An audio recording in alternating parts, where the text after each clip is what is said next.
Welcome back to another episode of Living with FASD, a podcast for those affected by prenatal alcohol exposure, their loved ones and family, and also for anyone else interested in learning more about fetal alcohol spectrum disorders. I'm your host, Patti Kasper. I come to the table with both professional and living experience with an FASD. And today I am being joined by two very special guests. You'll recognize, if you've been following the podcast, you'll recognize one of them, Dr. Susan Rich, who is rejoining me at the mic today, and a colleague of hers whom I'm just delighted to be making his acquaintance, Dr. Jack Rocco, who is an orthopedic surgeon and a fellow author. Recently has a book out in the adoption issue, telling his adoption journey. And I'm only on chapter 2 right now, but I love it. So as a former post-adoption support worker and having worked the last 25 years in child welfare, I really, really have been enjoying it. And your sense of humor is divine. So welcome to Living with FASD to you both. And I'll let you share with the audience more of what you want people to know about what kinds of work you do and what brings you to the table with FASD. Well, Patti, I want to start with that because I had reached out to Jack, I think through LinkedIn, seeing that he had written a book on adoption. And I actually asked him to send a copy of his book to me and vice versa. And I think I either did that with you or it was something like that on LinkedIn that we met.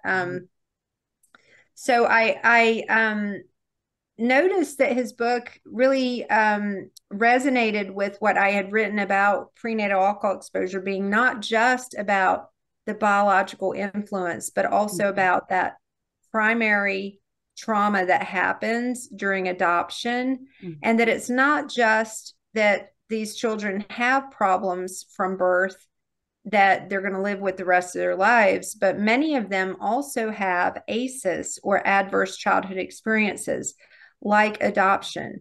And really, what struck me after reading his book and getting to know his journey was that, he had gone on to be this really fabulous orthopedic surgeon, and he had so many accolades and had traveled around the world doing relief work for children in orphanages and had been married, but then realized this little secret about his adoption, which then led him down the path of finding his parents, his adoptive parents, or his biological parents. And I guess I said that in the wrong order, but he, in finding his parents, he found this secret, and then it kind of unraveled for his life. He could tell you more about it, but I thought that it would be helpful to bring him kind of to the table to discuss all of this and how, his journey is not that different than like finding out when you're older that you do have an FASD, right? So finding out when you're older, not just that you're adopted, but like something really, really important about yourself, your own identity, and then having that affect your journey beyond. And so, that's why I wanted him to get together and talk with you and, just us have a conversation about adoption and how it is related to FASD, even for people that aren't adopted. Yeah, I do find a lot of intersection in the experiences. And for me, in a lot of ways, I had a charmed life.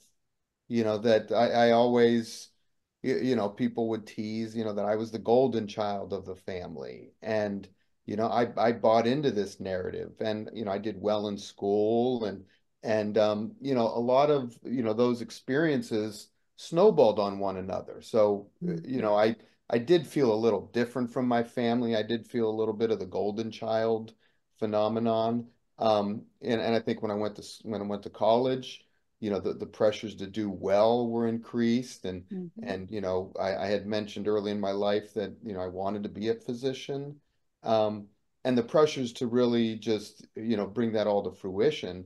Um, and like I said, it snowballed. I was the golden child. I fell into it. And then, for me, the really big, smack in the face with a pan came, my wife at the time she was pregnant within the first year of our marriage. And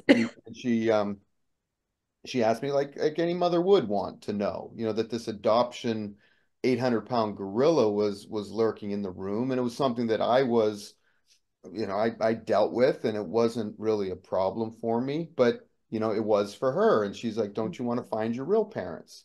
And I was like, no, not really. I hadn't really no need, no urgency for that. I loved my family, and if anything, I didn't want to betray them by Mhm. seeking. Um, and then she said, what about your medical history? What about the kids? Don't you think they should know? And I'm like, no, no, no, I really don't. And I had a bad experience, in chapter 4 of the book, um, that kind of sent me on a loop, and I didn't enjoy the way it made me feel. Mhm. So I was still didn't had no interest. And then at some point she's like, what if I get the paperwork and fill it out? Will you sign it? So I was like, sure, whatever. Just trying to keep the peace, be a good, first year husband. Mhm. And then that was it. And at the time I was, really just interested in meeting my daughter. That was, as an adoptee, those feelings of outsiderness and those feelings of not really looking like anyone. And a lot of adoptees go through this. So even though I was the golden child, there were these lurking subconscious feelings behind. So that was my concern. Finding my mother wasn't my concern. And it was after my daughter was born, a couple years, where they finally contacted me. And then it was like, okay, we found your mother. Here she is. Here's your story. And for me, it was, like my whole life, began on, Hang on one second. That you never saw. Okay. I'm sorry for that brief interruption. no problem. Yeah, I was explaining how after my wife initiated the search for my birth mother, Mhm. and then, when that rock was dropped, that boulder was dropped on my lap. um, for me, it felt as though, it reopened a whole new life Mhm. that, was previously unaware. And the only sense that I had was that, there was this big steel door, you Mhm. know, upon which I began. Yeah. My parents got me at birth, and then my life began. Yeah. And, discovering my mother, it's like suddenly this creaky steel bank vault opened up, and looking down this long hallway of the rest of my life that happened before me, Mhm. was really palpable. And it was even more surprisingly abrupt with her, because she was a genealogist, and she had, on page one of her, so I went home, they gave me her name, and so I go home and I Google her, Mhm. and it turns out she's got a website of genealogy, which studied the local area. And, on the front page is this silhouette, this like translucent photo of her, which, resembled me. Mhm. So that was the first shock. And then below it said my family tree. So of course I clicked on that, and she had traced, well, first of all, the photo on that page was a spitting image of my daughter, Oh, who wow. was 2, and she was maybe, my daughter was almost 3 maybe. And she might have been 4 or 5, but it was like stunning, Yeah. suddenly this, like, there's my daughter on this. So this is the real deal. Yeah. And her she had followed her family tree back 10 generations to the 1400s, Mhm. which, is not many people get smacked in the face with all of that ever. Yeah. So I'm getting this as my first view of the family, um, and also including a trip on the Mayflower. Mhm. So it's like, suddenly you've got to relive your life now with this additional information. Yeah. Um, and, in a lot of ways, I'm a guy, I'm a knucklehead orthopedic surgeon, just, stay busy, busy, busy, but don't really ever deal with any emotions or substance in your life. And I'm saying that lovingly. I'm not, I think maybe men are a little less emotional or connected. Um, but now I to think have there's a lot of socializing in that direction, right? Yeah, of course. Yeah. And but also to be brave and strong and not show any Hmm. so I'm getting hit with this and I'm like, "Oh, that's cool. That's great." But meanwhile, while I'm in my private time on the farm that we were running and in my John Deere tractor brush hogging, the wheels are turning like, wow, Hmm. is this really my mother? Is this really me? Is it just connecting the Yeah. life before the steel door and the life after Yeah. was difficult. And even still 20 years after this event, it's still a process for me. And I very much appreciate that analogy. I love when people describe things using word pictures, right? I love that steel door and the long hallway that precedes it. For me, it was, my mother and I play a lot of cards. We play a version of double solitaire called Russian Bank. She taught me when I was probably 4 or 5 years old. She learned it about the same age. So she's been playing for what, over 80 years. And it's how I judge her cognitive capabilities because she now has dementia. It's how I keep assessing her daily functioning. But so I use a card game analogy of finding out, um, the big secret with me. She didn't realize it was a secret because in the 60s, nobody knew alcohol was dangerous, and she drank every day. When I asked her, having recognized myself in everything I was learning about FASD, when I asked her, "Did you drink when you carried me?" She's like, "Oh, yeah, every day," with the amount of surprise in her voice, like, "Doesn't everybody?" It Hmm. was a good, 10, 11 years before Jones and Smith, you know, came out with FAS, coined that phrase. Um, but to me, the analogy is it's as if someone took my deck of life and shuffled it and gave it back to me to play another round. Only this time the hand that I'm dealt makes sense, Yeah, no, right? All that's a my perfect. foibles, my Yeah. quirks, my things that drive people crazy, all of a sudden they make sense in terms of the inability to do certain brain tasks that underlie behavior, Mhm. and the way that I meet people's expectations. It's just a little bit different. Yeah. Yeah, I mean, so yeah, that's a so great way to reword it. Thank you.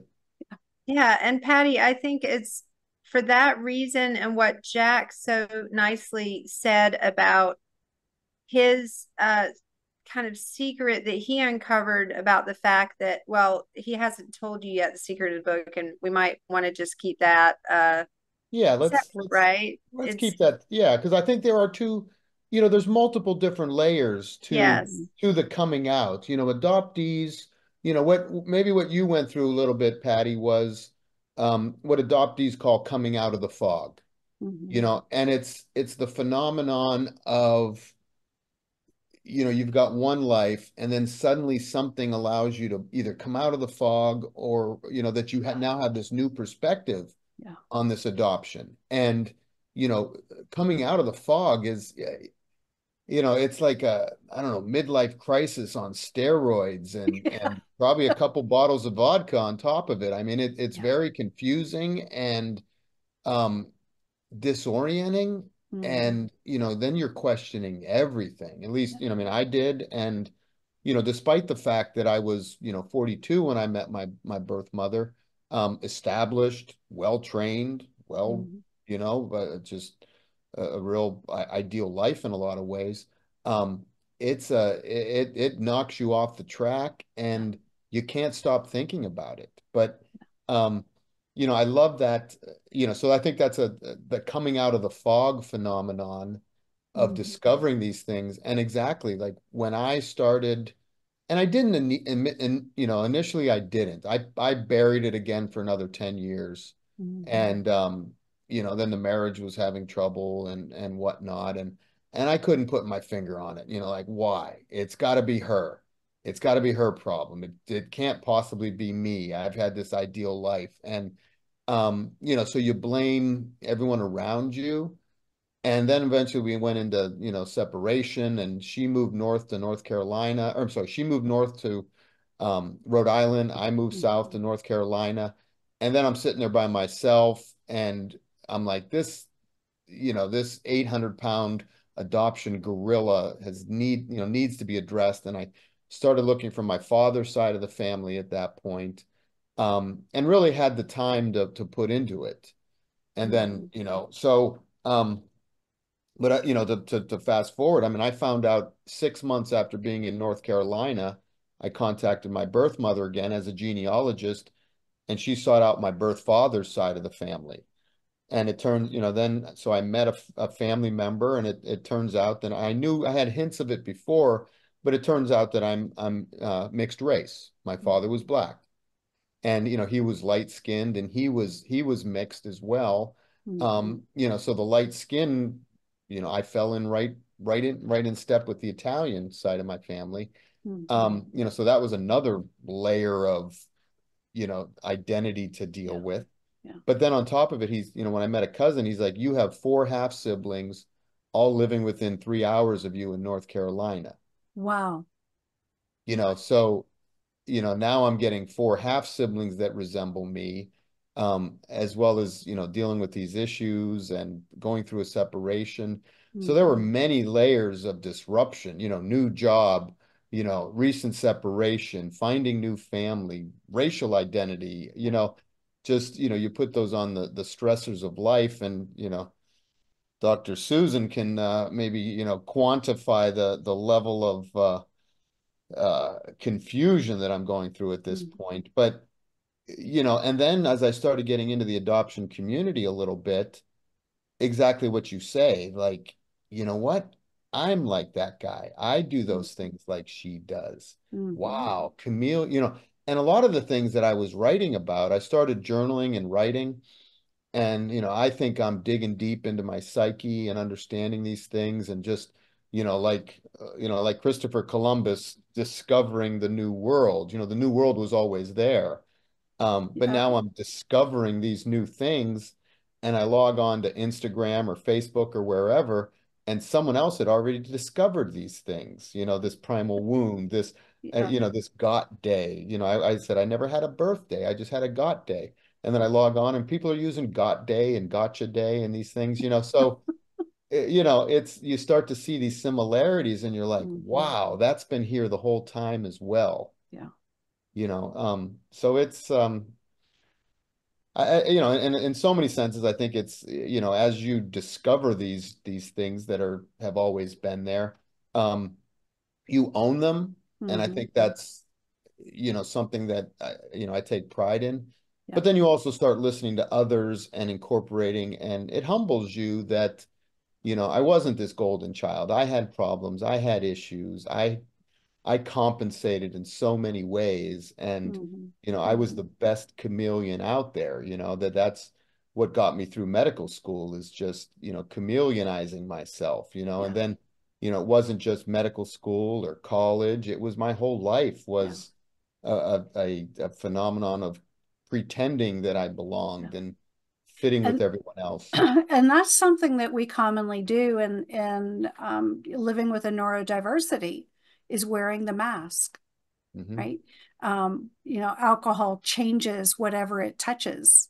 Well, of course, it touches our brain throughout all 9 months, whereas its effect on the orthopedic system, right? The structural system is more limited in scope time-wise, because it has a different point where it's developing and growing and doing its thing, versus the endocrine system versus this, that, and the other. But the brain is all 9 months. And if the changes make the hard, like if we do the analogy of brain tasks that underlie behaviors, right? That's something that those of us who do the neurobehavioral or the neurodevelopmental, we talk about how inappropriate the learning paradigm is, or the behavior paradigm, where behavior is a choice. It's always a choice. And if you can't think of something obvious, then it's got to be secondary gain. No, behavior reflects how well or poorly in the moment our brain is functioning. And oftentimes we're functioning in that reflex capacity because something has triggered us, into that trauma drive. And so we're reflexively defending ourselves. And so if we're not able to perform a task the way people expect it, because maybe we have dysmaturity, our developmental track is slower than our chronological physical track. Or maybe if we can't process abstract concepts, then we're going to struggle. People expect us to be able to do that at a certain age. And if we're struggling, then we're met with frustration by everyone around us, whether it's teachers or parents or neighbors or our friends' parents, and we end up feeling blamed, shamed, and punished for the effects of our prenatal brain injuries. So the mask goes on. Yeah. The other, really strong corollary that I see between the two is the concept of the primal wound. And I said, and it's in the adoption circles. She's an adoptive parent who writes about this primal wound. And, then there's also there's a lecture by Paul Sunderland. It's like his connection between adoption and addiction. And, he says it so eloquently, and he's got a British, or I think he's got a British accent. So he sounds so much more intelligent than I could ever. But with adoptees, the trauma that we describe is that maternal abandonment, that you're bonding with the mother, and it's pre-conscious. It's pre-subconscious. It's your soil. It's the dirt from which you grew. And you're not evaluating that dirt. You're just growing. That's the dirt you were growing in, the soil. So then you come out and, in the adoption world, especially during the baby scoop era, these children were immediately taken from their mothers, placed under the heat lamp, put in the nursery. My birth mother told me that I had 15 minutes the next day with her. And then they took me away. And then she asked the second day if she could see me again. And they said, "Oh, no, he's gone to the orphanage," which probably wasn't true, but nonetheless. So like I said, you're bonding with this mother, you're bonding, we have all those studies, you can see the light through the abdominal wall. You can, you feel the heartbeat, the electric, the chemical, the soil that you're growing in, whether it's infiltrated with alcohol or not. There's that bonding experience with the mother that is unique to that infant as they're developing. So that is their environment. I said, if you're, developing in an environment of alcohol, you're developing an environment of love or whatever. Or my mother, as someone who knew she was going to give me up, was she really in love with me and loved her belly? Or was this a period of trauma where, she's being shamed by her family, she's being shamed by society, she's being sent away to visit an aunt so that she can give the baby up. She's being told all these reasons why she's not a good person, she's not a good mother.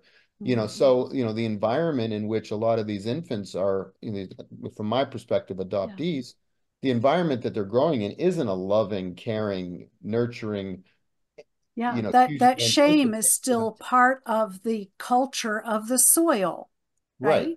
But then how do so then you're born, and then, you go from, foster home to orphanage to this family, that family, before you find your forever home.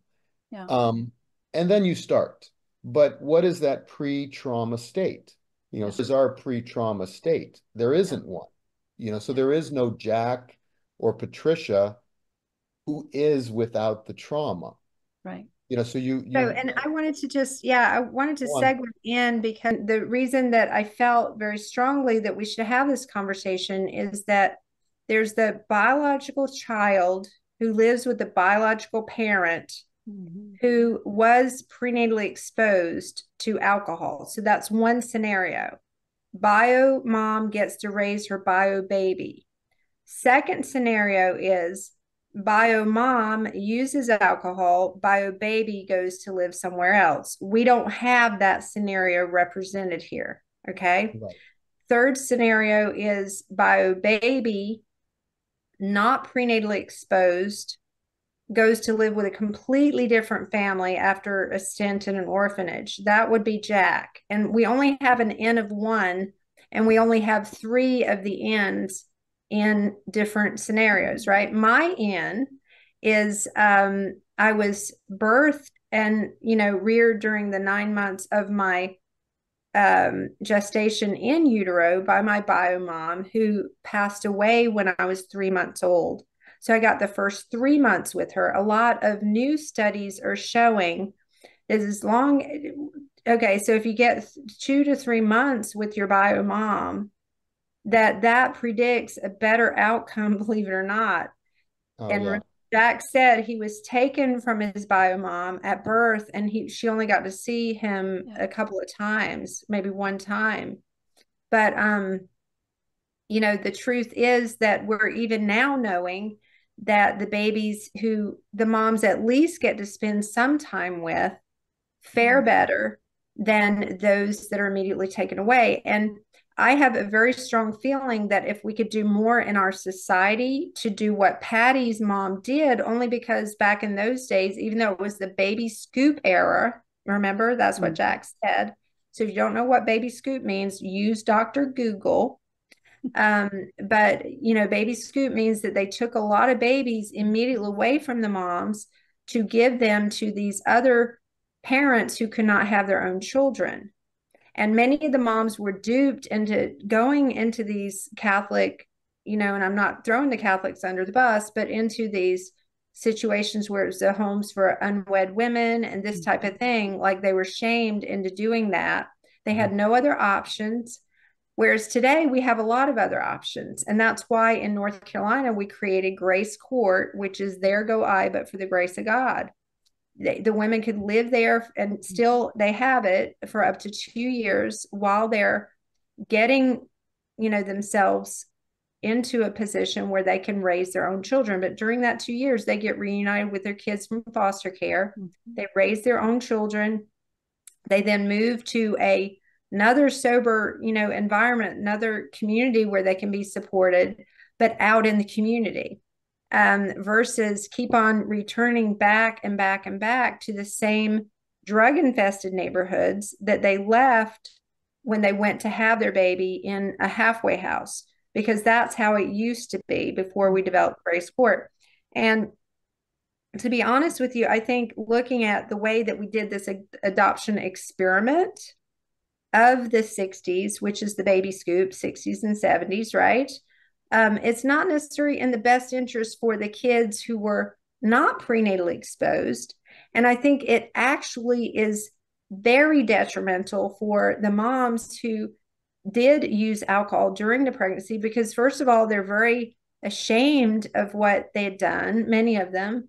And then their babies were put up for adoption or some situation in the foster care system, the system itself, which many of the mothers came from, you see. So by now we've had like 2-3 generations of people who have been living in foster care. Their children have been then taken from them and put again in foster care. Those have grown up. They have had new children put in foster care, all prenatally exposed to alcohol. And how to stop that multi-generational, in my humble opinion, cycle is to let the babies be raised by their birth families. Now, in my case, I was not prenatally exposed. I grew up in the Bible Belt.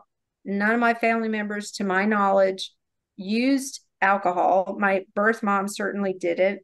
That's according to all of her sisters, all of her family members. There was nothing. Okay. And I was raised by my grandparents. My, grandmother had a sixth grade education.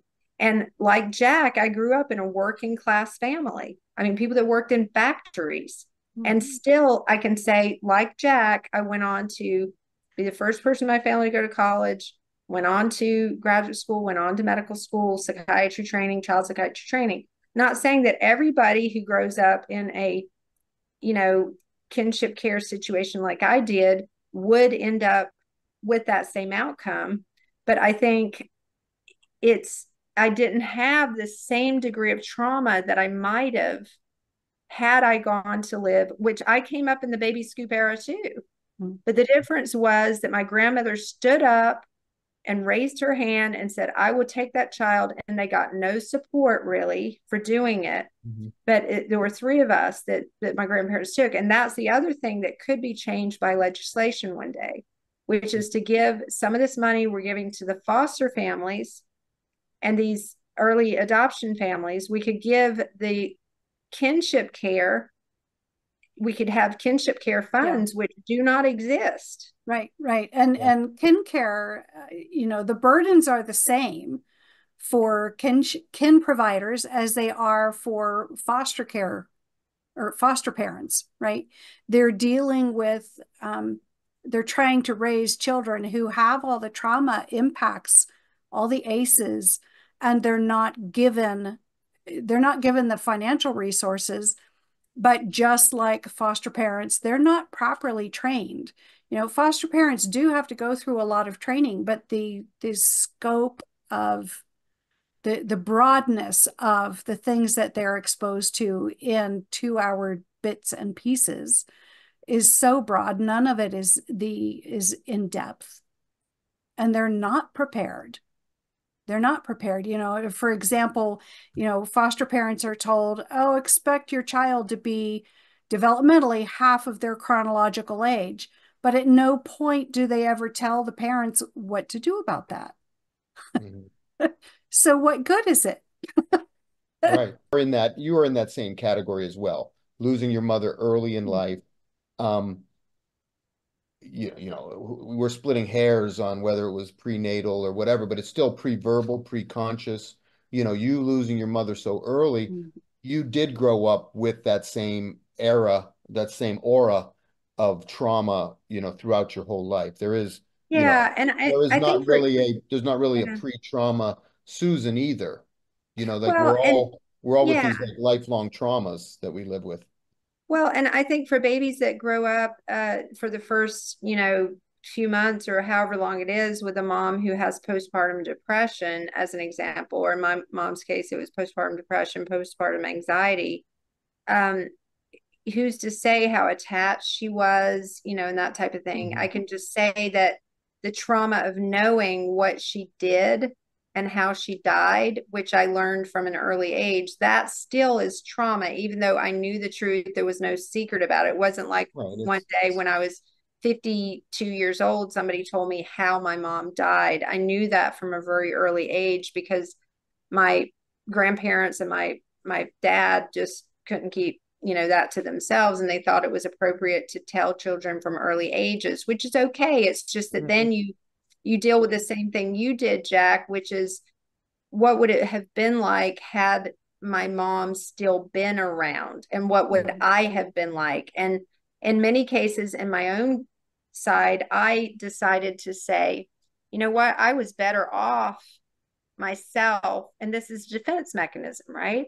Of being raised by my biological paternal grandmother who had a sixth grade education, who was strong, tough as nails, grew up in the Depression era. Like, I'm really glad she was my mom because I got some of her. And if I only got 1% of her passion about life, that was enough to keep me going.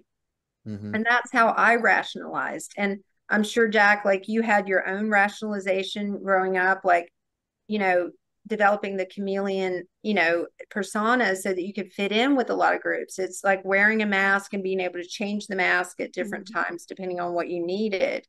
And but I do think that children, primal injuries are real. And as we say in child psychiatry, any type of ACEs or any type of, trauma that happens before age 18, whether it's a physical trauma, an emotional trauma, sexual abuse, any type of trauma that happens before the age of 18 is going to affect the person differently than post age 18. And a lot of the stuff that is coming out, like Dr.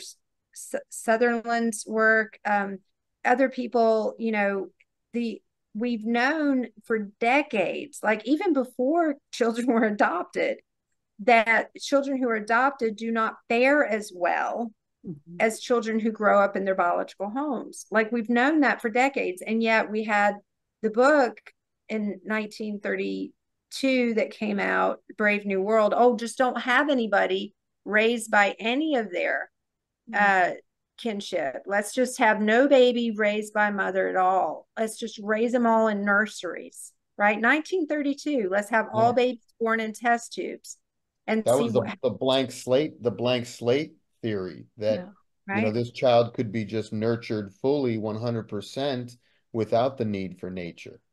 But they weren't nurturing them, right? They No, I were know, but I mean, when I say nurture, I mean like your environment, that whatever it is, it may not, the word nurturing doesn't necessarily mean caring, just necessarily, placing them in a structured social environment that would lead them to be what it is that they wanted them to be. Adoptees deal with that, the concept that, you can't have your own child, but just get one from the orphanage and make it into whoever you want it to be.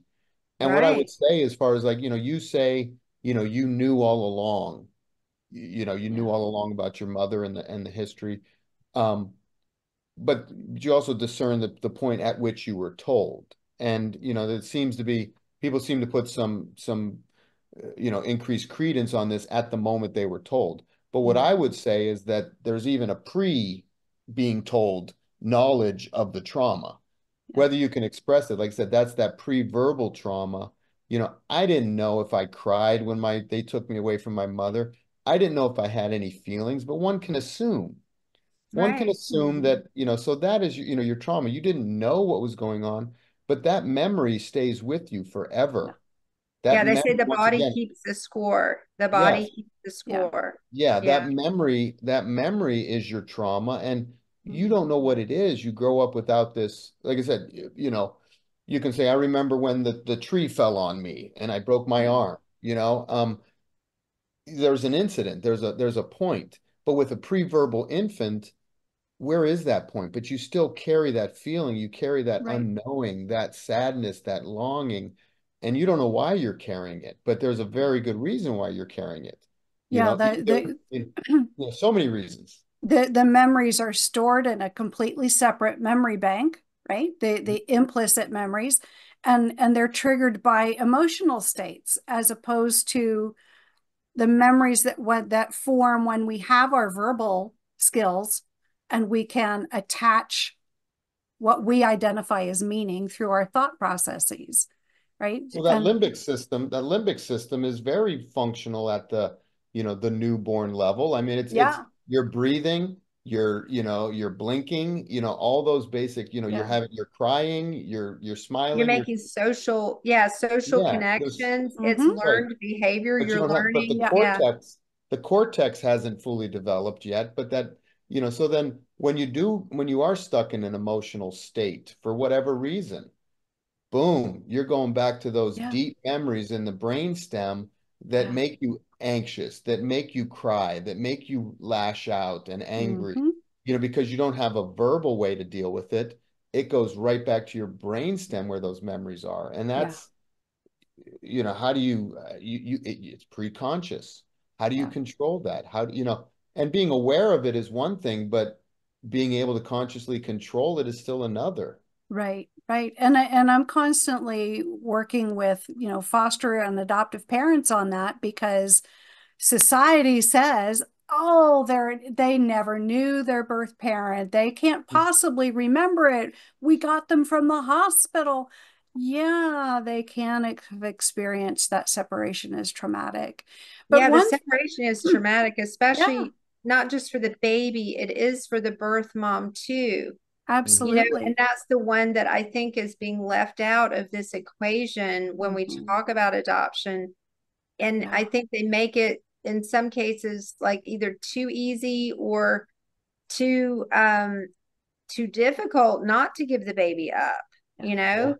I would also, and I have so many thoughts going a gazillion directions.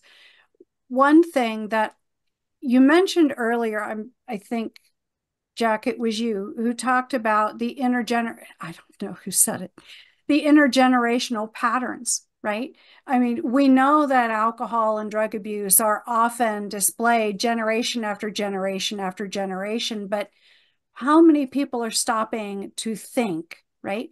If we have an FASD in a child who's currently in foster care, and we're complaining about why isn't their birth parent doing what they need to do to get their kid back? It's such a simple case plan, right? Why isn't anyone realizing, wait a minute, maybe they had prenatal brain injuries that are masked, that are being misattributed to deliberate choice. Well, so this Right? is what I was mentioning. That was me who mentioned it, Patty. And that's Yeah. what we saw in Robeson County, North Carolina, when we were down there. And Strythgoose showed it that if you see a child, if you see a baby with an FASD, NDPAE, could be FAS, full on FAS, you need to then look at the parent, look at their background, look at why they continue to drink, look at did their parents have a drinking history? Yeah. Look at were they in foster care? There's so many young women who are in foster care or men that their parents were also in foster care. Is multiple generations of that, as well as multiple generations of FASD, any type of FASD within a family. So you go back, 5, 6, 7 generations. For males who drink, that epigenetically modifies the sperm several generations down the road. And this we know, and we've known it since actually the early 20s, 1920s with Stockard's work, but nobody's talking about the male role. So that's a totally different one. But when you're chasing, the trail of this problem, you're right. I mean, it's just like with people on probation. And I know you're about to do that talk, Patti, the keynote this week. People who have people in probation, people who are mental health workers who don't know why their clients can't keep appointments or keep track of the treatment plan or taking their medication. You need to think about this. If this is 1 in 20 individuals in our whole country in middle white America, this is what CDC has all their studies was they were mostly in middle white America for the 1 in 20. Okay, if we know that, then that means it's 5% of the population. You and I have talked about this before, and we know that 12% of the population has some degree of mental health challenge.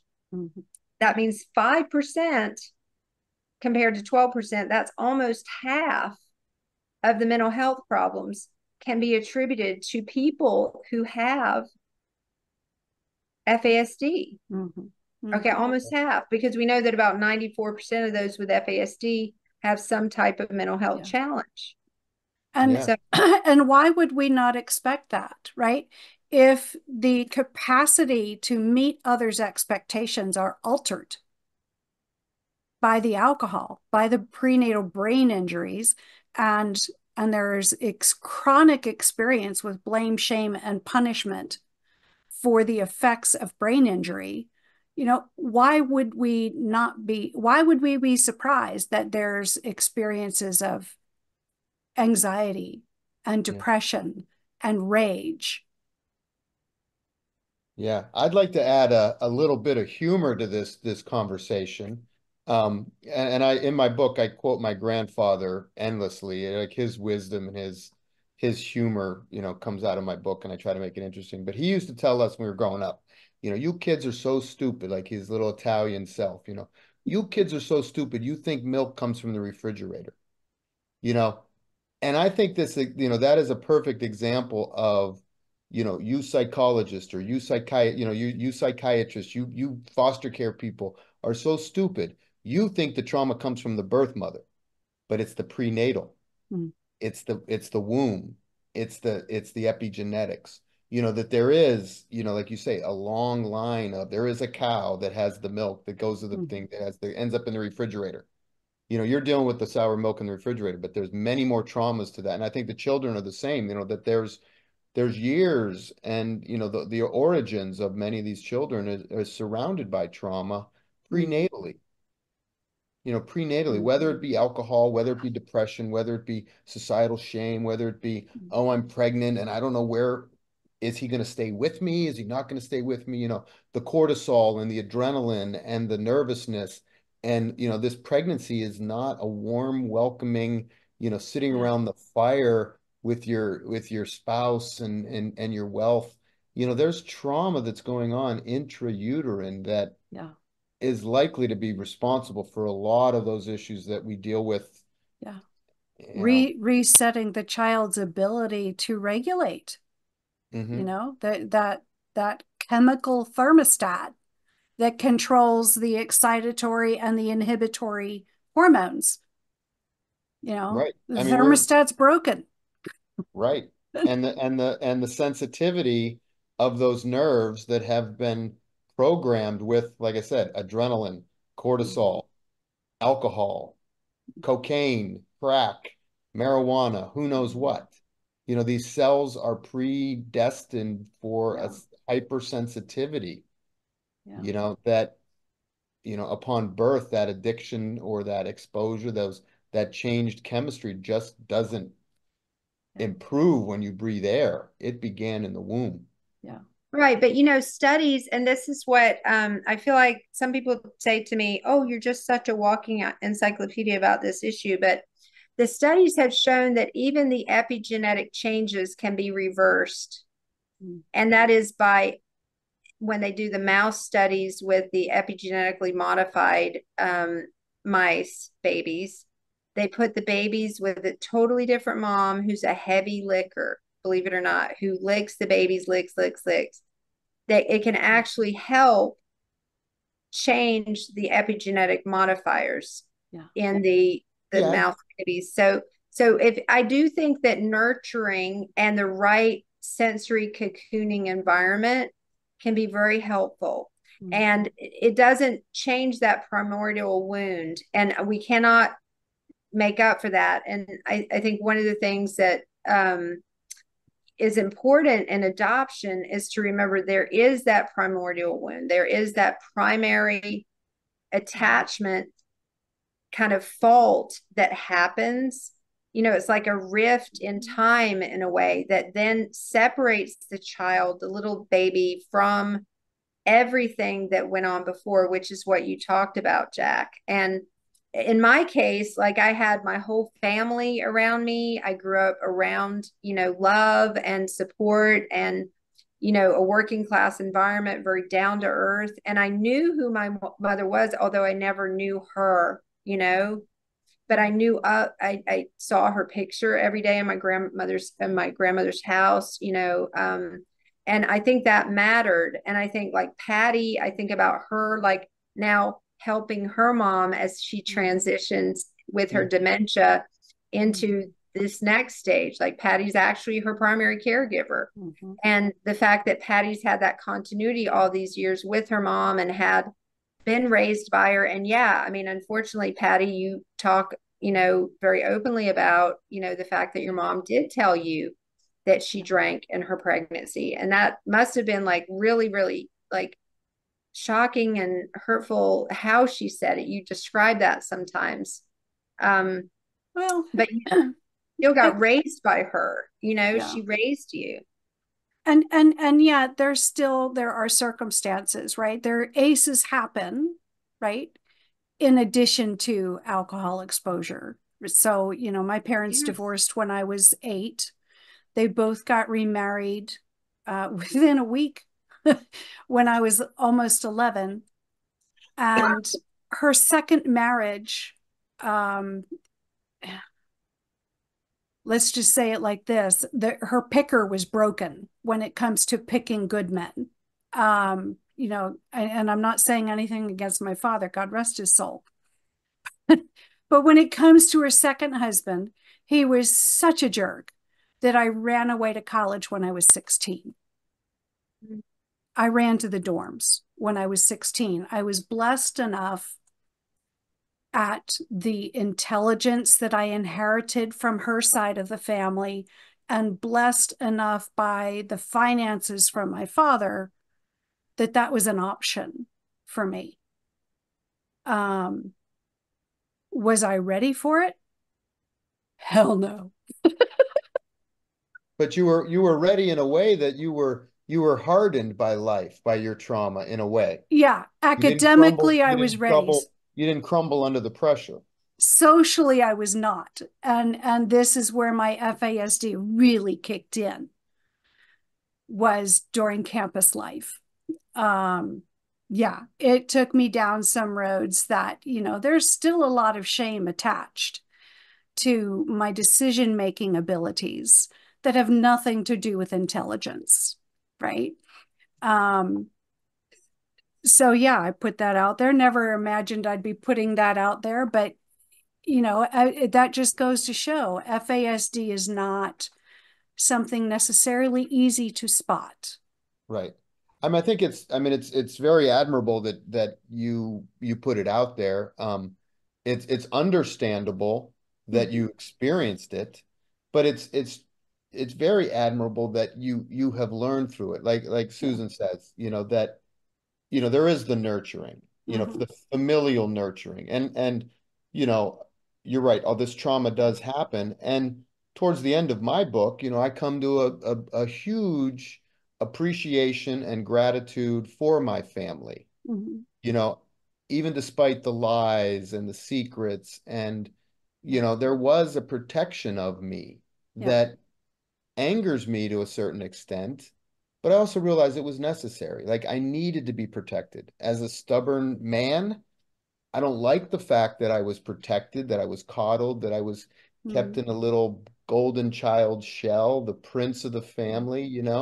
Um, but they probably did that because I was sensitive, because I was neurodivergent, or Yeah. whatever the Yeah. word you used, that Jack was sensitive. Jack was, that was the word of the day, I think, that I was emotional and probably still Mm-hmm. am. Mm-hmm. But despite that, you're right. The heavy Yeah. licking of my parents, my mother, my family, my grandfather, my whole extended family really is they're ultimately the heroes in the book and the heroes in the story.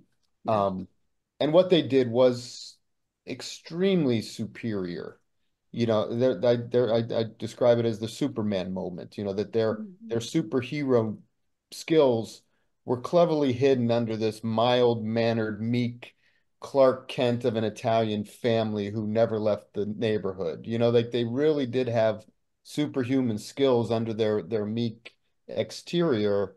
Um, which I'm grateful for. And like I said, Mm-hmm. it seems as you were as well, and Susan, you as well, your family, your extended, despite the traumas, there are ways out of it, Mm-hmm. but it doesn't happen on its own. It does take some Yeah. superhuman Yeah. abilities and characteristics to Yeah. overcome those traumas. And they are overcomable, but you need to know about them as well. You need to be aware and not blame the child for them, Right. not blame whoever for it, but it's just. Well, and that's a really beautiful point about blaming, right? There's so much blaming back and forth. You know, Right. my one brother's response was, well, of course you would run with this. It's something else to blame your, mom for your life. Well, no, that's not it at all. It's not about blame, but it's just something to note, and it's a puzzle piece to be integrated with all the other puzzle pieces.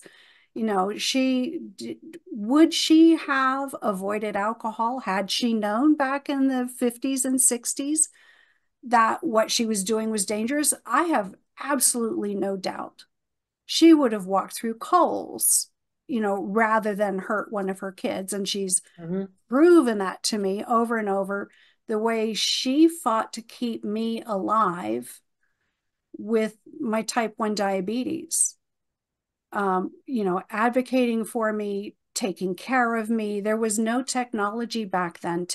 It was a technological upgrade when I could pee on a dipstick to find out what my sugars were 10 hours before, as opposed to using the little test kit with the eyedropper and 5 drops of pee, 10 drops of urine, and the little fizzy tablet.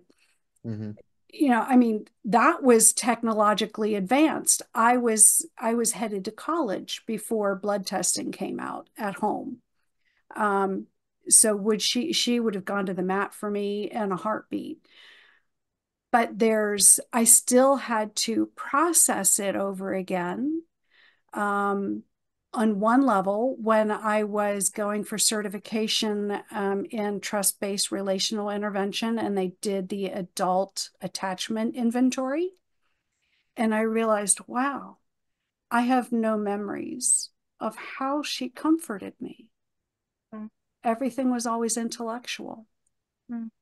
And that's been pieced together with stories that come out of my caretaking, as she's revisiting all the ancient memories, right? As you lose your recent memories, where she's been able to come out and say, yeah, I never got my mother's nurturing. I'm like my father, who was very, not nurturing at all, at least not until he was a grandfather.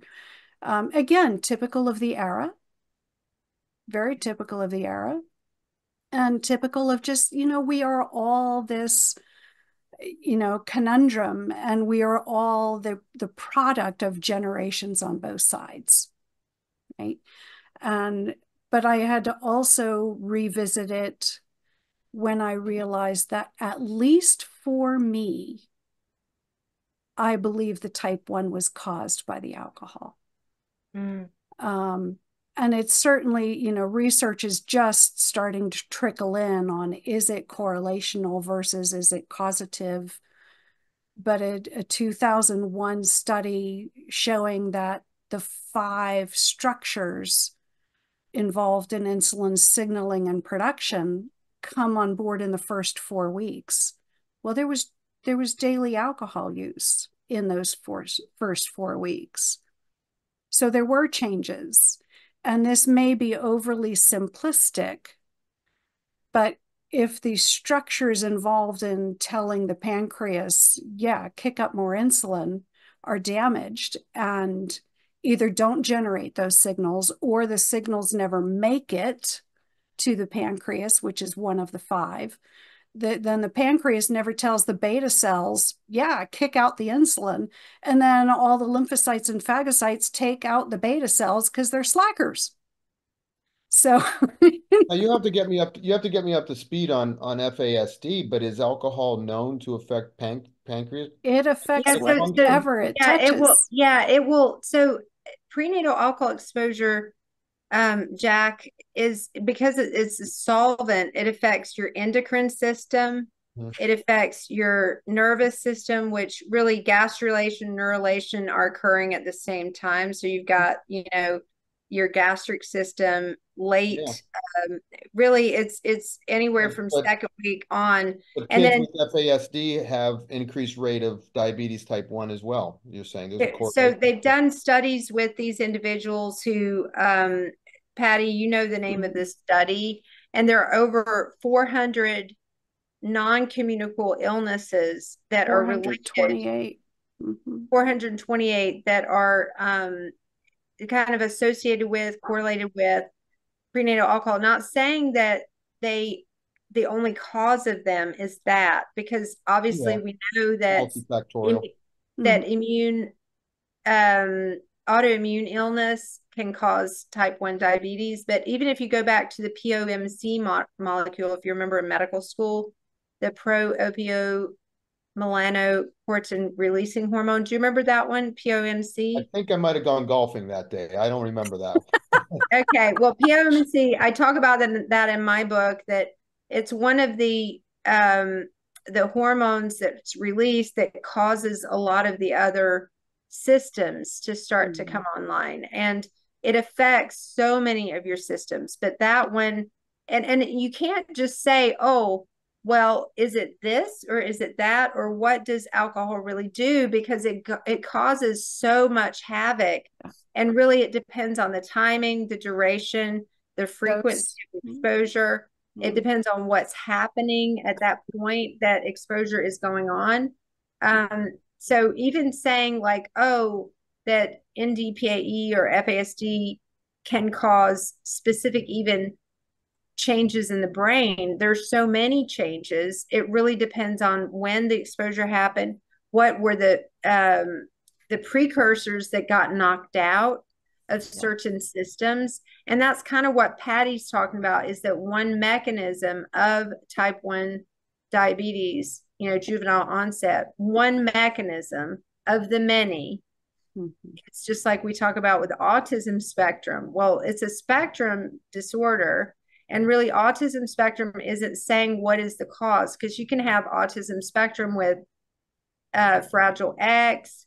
You can have it with biliocardiofascial syndrome, which is DeGeorge's sequence. You can have it with, pick any of the developmental disorders that are genetically acquired, and you're going to say that you could have it. Some of the kids might be nonverbal, intellectually disabled, but you can still have it. And then, so with autism, you can also have that from prenatal alcohol exposure. Yeah. We don't live in that world of Brave New World, where the alcohol exposure happens at meter number 113. Right.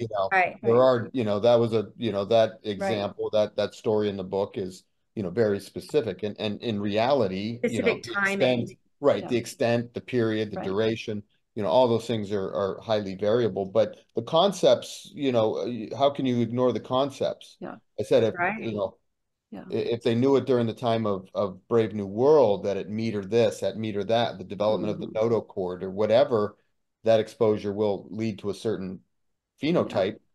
That concept isn't lost on us today, and it's just like exactly when, we don't know, but I think it's certain that it has an effect.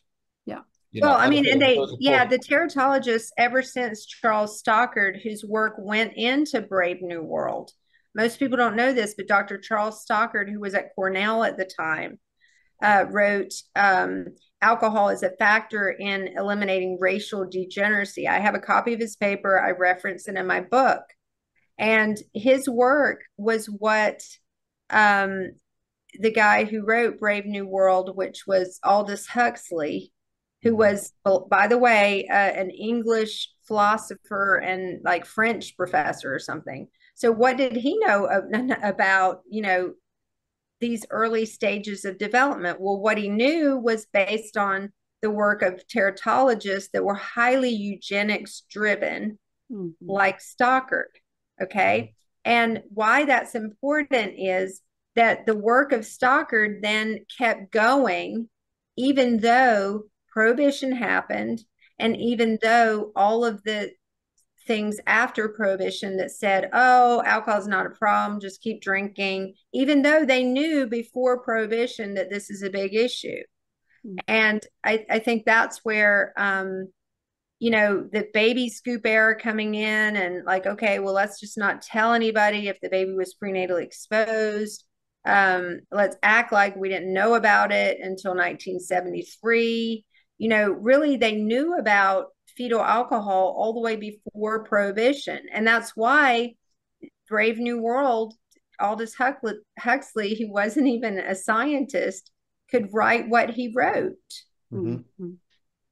So, and it's not a dystopian, kind of allegory. This is a real, scientific type, like sci-fi book. It's just like, okay, we'll look at Star Trek. Let's take Star Trek, right? So they came up with the flip phones. They came up with there's so many things that are predicted. Well, in order to be sci-fi, it's got to have some sci. Right. It's got to have some sci. And the sci, this case of Brave New World, was exactly that. I mean, look at 1984. I graduated high school in 1984. Jack, I think you did too. Is that right? Yes. Okay. And remember, we had to read 1984, kind of chuckling to ourselves, knowing that well, this isn't happening, and it's almost 1984. But it was But happening. well, It it's was yeah, happening. and Still look, happening. no, it like in other words, we at that time in 1984, we did not have on every street corner a camera, and we did not have video conferencing like we have right here. But the guy, it was written by, was it George Orwell? Mm-hmm. Yeah. So he predicted, because of some maybe knowledge that he had of like advancements, that we would be doing this, that we would be having, a TV that would spout out whatever the government wanted it to spout out. I mean, these scientists and the people who come up with these kind of ideas, they're not really sometimes scientists, they're just people that are well read. And that's what Aldous Huxley was. He was well read. And Yeah. in those years, it was only people who went to schools like Cambridge and Yale and Harvard and places like that, Cornell, who actually would read a wide range of sciences in addition to the humanities, right? Unlike those of us who were, say, going to medical school in the 90s and the early 2000s, like it was more, we were so hardcore science, we probably never would have read some of the say humanities types of books. Let me bring just a little bit of humor back into this, because we have been talking for over an hour at this point. It's time to be wrapping things up. I had with the futuristic bit in our conversation, I had an adoptive parent a few years back, during the outbreak of COVID, share with me a little freeze frame from the cartoon The Jetsons. Do you remember The Jetsons? Yes, very much. Telehealth. Telehealth. Telehealth. Yes. And was that in Jane was that was meeting with her seriously doctor over the TV screen. Jane Jetson was doing Yes. that. Wow. That's very cool. Well, yeah, that's exactly right, Patti. So good for you that you're bringing us back to the closure. Thank you. So I am going to have you both back on again, because we could just keep going, right? There are so many ethical considerations that we touched on, so many social elements that we have touched on.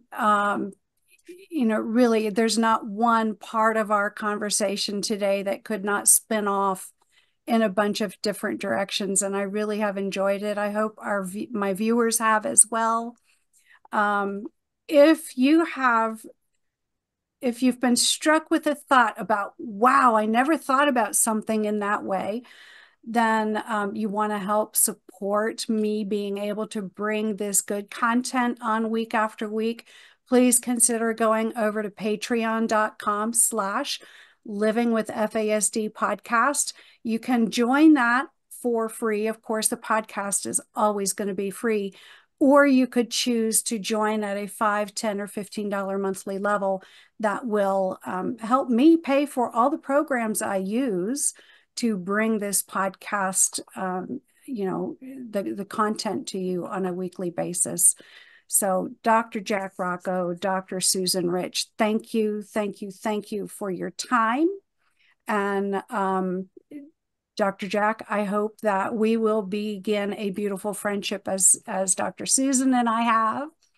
Yeah, the conversation's been fantastic, so stimulating, and yeah, I learned more than I taught here, I'm sure. So thank you so much. Well, I will give you fair warning before you come back. Please be prepared to answer viewer questions about how does alcohol affect the skeletal system?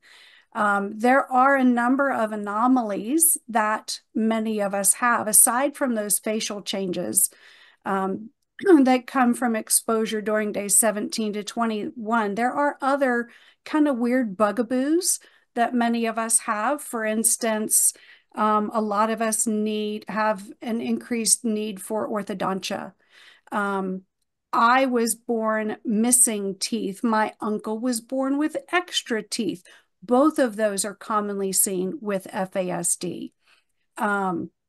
There can be Joint fused anomalies teeth. is another thing. Joints, you know, missing Yes. joints, finger joints, these are Yes. common. So I'll That leave. having leads to shorter arthritis. fifth Yeah. digits. I And understand.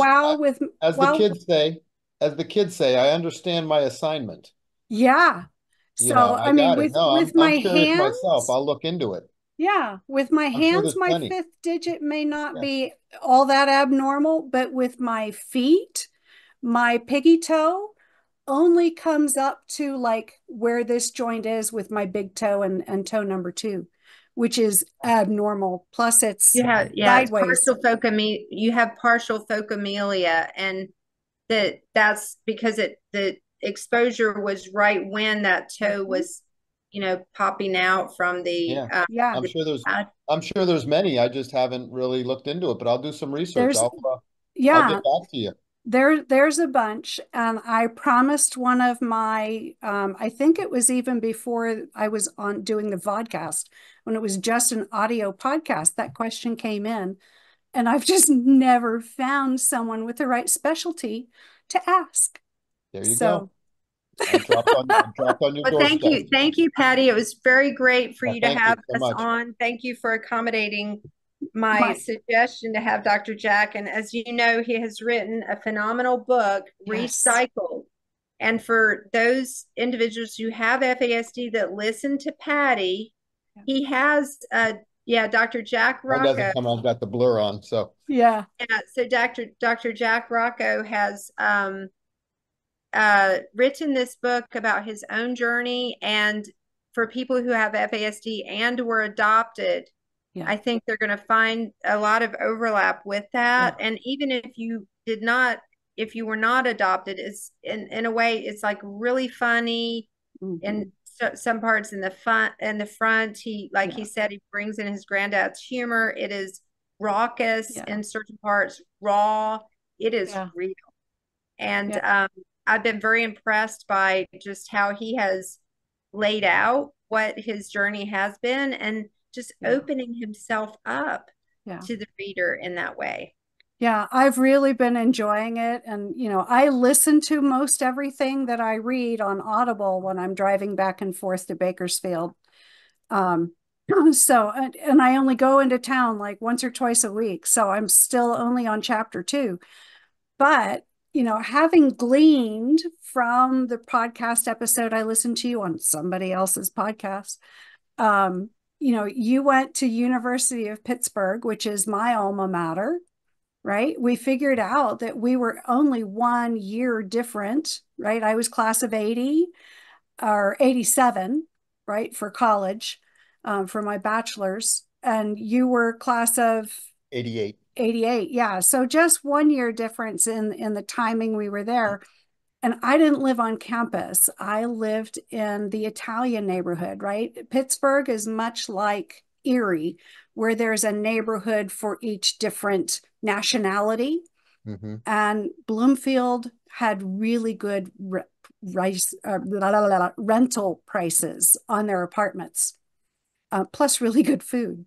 So Yeah. I lived in That, Bloomfield. good for And you. I could just so imagine all of what you were describing from your childhood, from my years of living in Bloomfield. It just came alive for me. So Great. I've I Great. really enjoyed it. I'm gonna keep listening all the way through.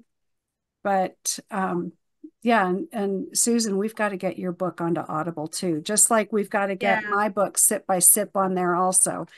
So I've got to figure Susan, out how to do that. I got to figure out how to do that.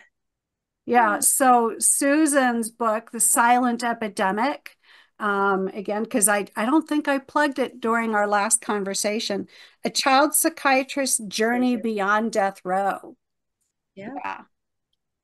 And then of course mine is Sip by Sip, candid conversations with people diagnosed as adults with FASD. Yeah, second edition's coming out real soon. So hopefully I'll be able to post the links for all three of these books in the show notes. Okay.